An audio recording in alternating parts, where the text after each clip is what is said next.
Hello à tous. Il se pourrait bien qu'on ait trouvé le concurrent principal de ShadCN UI. En effet, dernièrement, j'ai découvert Ever UI. Et en fait, je me suis dit, quoi de mieux que le créateur de Ever UI pour vous le présenter. C'est parti. Ok, donc du coup, je vais vous présenter la librairie EverUI. Donc, je vais commencer par présenter rapidement en fait pourquoi ça a été créé. C'est une alternative, c'est même limite un concurrent à Shadcn.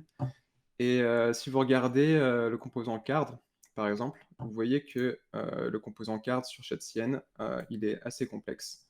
Il est long et c'est pas évident à maintenir. Alors que avec EverUI, la syntaxe est beaucoup plus simple. Là, vous voyez que vous avez card header, etc. Et donc, vous avez une syntaxe plus simple. Ça utilise la fonction CLX au lieu de CN. J'expliquerai ça tout à l'heure éventuellement.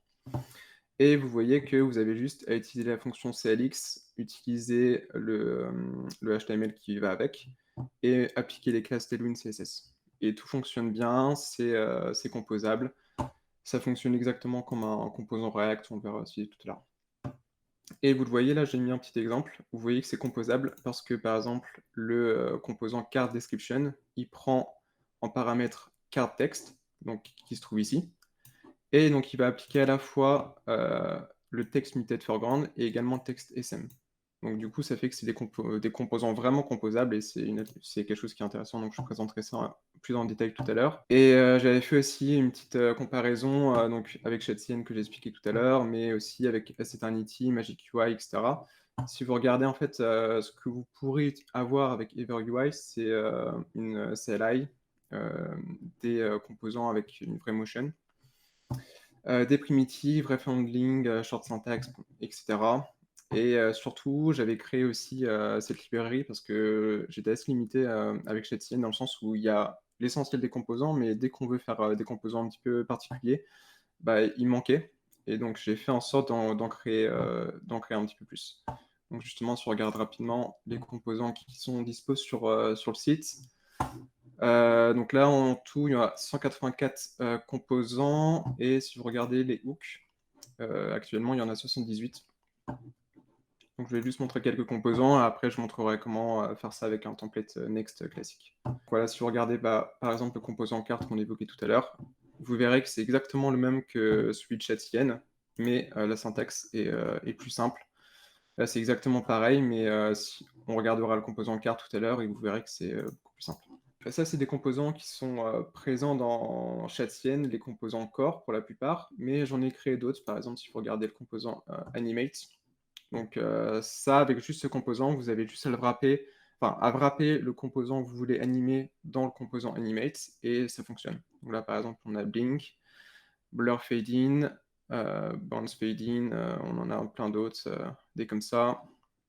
Donc ça, c'est un composant qui n'est pas dans Shadcn et qui est assez pratique. Si vous voulez faire des composants un peu plus visuels, disons, vous avez par exemple des composants parallaxe. Donc vous avez celui-là par exemple. Celui-là, je l'avais pris de. Est-ce que je l'ai précisé ici? Ouais. Magic UI Design. Donc en fait, l'objectif de EverUI aussi, j'ai pas créé tous les composants moi-même, bien sûr. L'objectif de EverUI, c'est aussi de rassembler tous les composants au même endroit. Donc à chaque fois que j'ai pris un composant quelque part, je le précise. Donc là, en l'occurrence, Orbiting Circle, qui peut être très simple, qui s'installe très facilement. Parallax Closer aussi, par exemple. Là, vous voyez, vous avez un effet assez visuel et sympa, qui est basé sur le scroll. Qu'est-ce qu'il peut y avoir d'autre qui peut être intéressant? Le composant globe, par exemple, aussi, qui est assez sympa. Donc voilà, vous avez plein de composants à disposition, je vous laisserai regarder. Et je pense maintenant le plus simple et le plus clair, ce sera de voir en fait comment on installe tout ça sur un template Next. Donc là, je viens d'installer un projet Next basique. Donc là, on est sur la home du projet classique. Et on va voir maintenant comment installer la librairie EverUI. Donc c'est très facile. Hop. Donc vous avez juste à taper cette commande npx everui clx la 0.1.37 init. Donc vous avez juste à lancer ça. Ça va poser quelques petites questions. Donc on prend défaut, neutral par exemple. Donc là, c'est normal si ça met une erreur parce que c'est en train de formater. Voilà. Et là, vous voyez justement que le background a changé parce qu'on a changé le global CSS qui se trouve là. Donc, une fois que c'est initialisé, on va pouvoir commencer à installer des composants. Donc, je vais juste faire ça pour que ce soit plus simple. Hop, on va faire un hello. Hop, voilà, parfait. Donc, on va commencer par installer par exemple le composant card. Hop, donc, c'est toujours la même commande, npx everui la .37 add demo card. Donc, soit vous pouvez installer les composants directement en mettant juste card, soit installer les démos également. Donc, pour des raisons de simplicité, on va installer les démos. Donc là, ça l'a installé. Et donc, normalement, si je fais démo card, hop, voilà. Normalement, ça va fonctionner. Et voilà. Donc là, vous avez directement le composant. C'est très simple à faire. Ça prend littéralement 10 secondes. Et vous voyez que ça fonctionne. Donc, si on regarde comment c'est fait, bah, c'est le même composant que vous avez sur le site, en fait, avec, du coup, le composant card. Et ce qui est pratique avec la command line, c'est que vous voyez que l'input, le label et le select ont été importés automatiquement. Ça va vérifier dans votre codebase si les composants sont déjà là, et s'ils ne sont pas là, ça va les ajouter. Donc, très facile à faire. Et ce que je voulais vous montrer également, donc, c'est comment utiliser la fonction CLX, parce que c'est surtout ça en fait qui est intéressant, et je vais détailler un petit peu plus sur ça. Donc, ce qui est pratique avec la fonction CLX, c'est qu'on peut créer des composants très simples et qui sont composables. Donc, admettons par exemple qu'on veuille créer un bouton, un demo button par exemple. Donc, on importe CLX, on applique le button, hop, on va le faire comme ça. Et admettons qu'on veut y mettre BG Sky, je sais pas, 500 par exemple, avec un petit peu de padding et Rounded MD par exemple. Là, vous avez votre composant demo button. Vous le mettez ici, comme un composant classique. Hop, demo button. Voilà. On va enlever ça, ça sera plus clair. Hop. OK. Je vais mettre un petit peu ça, on verra mieux. Hop. On va faire ça aussi. Ok, donc là vous avez votre composant bouton. Par défaut, donc c'est width full, on va mettre width fit. Voilà. Donc là vous avez votre composant bouton. Si vous regardez le HTML, vous allez voir que c'est bien un bouton qui est là, donc ça fonctionne bien. Et si vous voulez en fait après appliquer des classes en particulier dessus, si vous voulez surcharger le composant, c'est tout à fait possible de le faire. Si par exemple, admettons que je vais utiliser ce composant de base, mais que je veuille appliquer par exemple un BG green, par exemple. Je peux très bien le faire. Hop. Donc, on va recharger, c'est un petit peu lent. Et vous voyez que ça va appliquer la couleur green sans créer de conflit de classe. Et c'est ça qui est très pratique. Vous voyez que même si j'ai appliqué BG green à ce composant de base qui a la classe BG Sky 500, vous voyez qu'il y a uniquement le BG Green 500 qui est appliqué. Et donc ça gère aussi les conflits potentiels de classe. Donc ça c'est très pratique. Et l'autre aspect qui est encore plus pratique, c'est qu'ils sont composables entre eux. Donc par exemple, admettons que je vais faire par exemple my big button égale CLX. Donc là on peut merger le demo button et on peut appliquer par exemple parfait texte XL, font bold par exemple et un petit peu plus de padding admettons. Donc on peut faire ça comme ça et vous allez voir que ça va s'appliquer également. Parfait. Je refresh, c'est un peu lent. Et vous voyez que ça applique à la fois donc, les classes du demo button, donc à savoir BG Sky 500, etc. Mais étant donné que j'ai surchargé avec le padding par exemple, et si vous regardez le HTML qui est fourni avec, hop, voilà. Donc vous voyez qu'il y a seulement padding 10 et pas padding 4. Donc ça gère bien les conflits et vous voyez que c'est composable, donc c'est quelque chose qui est assez intéressant.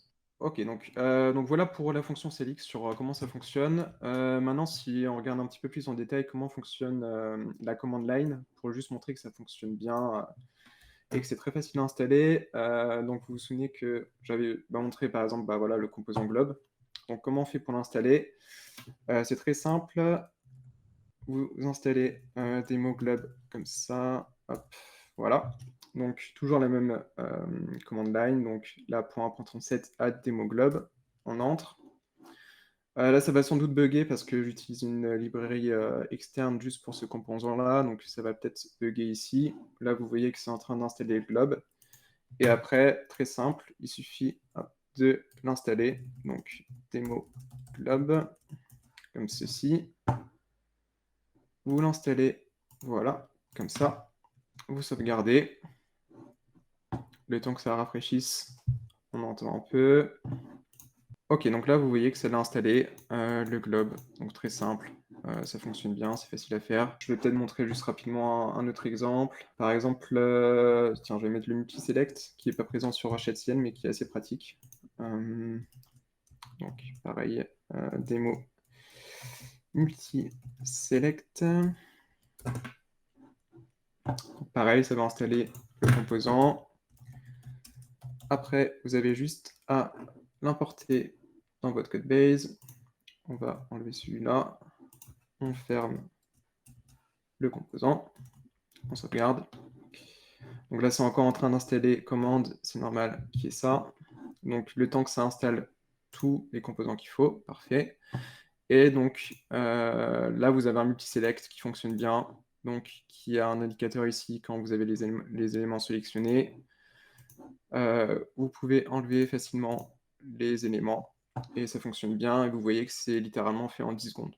Ok, donc voilà pour les composants. Je vous ai parlé également des hooks. Donc là, vous voyez que vous en avez 78. Si on va sur celui-là, par exemple. Donc là, vous avez un hook use over. Et vous voyez que quand vous faites le over, ça trigger ce qu'il y a en hidden. Donc c'est un composant très simple, mais qui peut être pratique. Donc ça fonctionne également avec la command line. C'est pas encore tout à fait finalisé, mais ça le sera d'ici quelques jours. Donc si vous regardez la vidéo à ce moment-là, ça sera peut-être déjà fait. Donc comment on fait pour ajouter hop, ça n'a pas l'air de marcher. Non, on va le faire comme ça. Donc npx everui clx. Donc vous ajoutez la version. Donc actuellement c'est la 0.1.37. Add demo use over. Donc ça va installer la démo. Alors, on va vérifier, mais si je l'installe comme ça, est-ce que ça va marcher directement? Hop, celui-là, on enlève.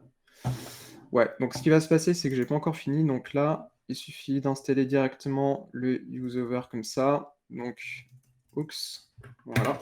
Donc si vous avez ce problème, il suffit d'installer les hooks directement en appliquant ce qui se trouve ici. Et il faut que je finisse Yux Utils aussi. Donc Yux Utils. Donc là, pareil, ça va installer le hook et on est bon. Donc là, on refresh pour être sûr. Et vous voyez que vous l'avez également ici. Donc voilà, très simple. C'est pas encore tout à fait fini pour les hooks, mais ça le sera dans quelques jours. Donc vous pourrez utiliser ça aussi pour à la fois les hooks et les composants. Merci à Maxime d'avoir accepté ici de présenter EverUI. Je vous mets les liens vers les réseaux de Maxime dans la description de la vidéo. N'hésitez pas à liker, commenter, partager et à vous abonner. Et on se retrouve très bientôt dans la prochaine vidéo. Ciao, ciao.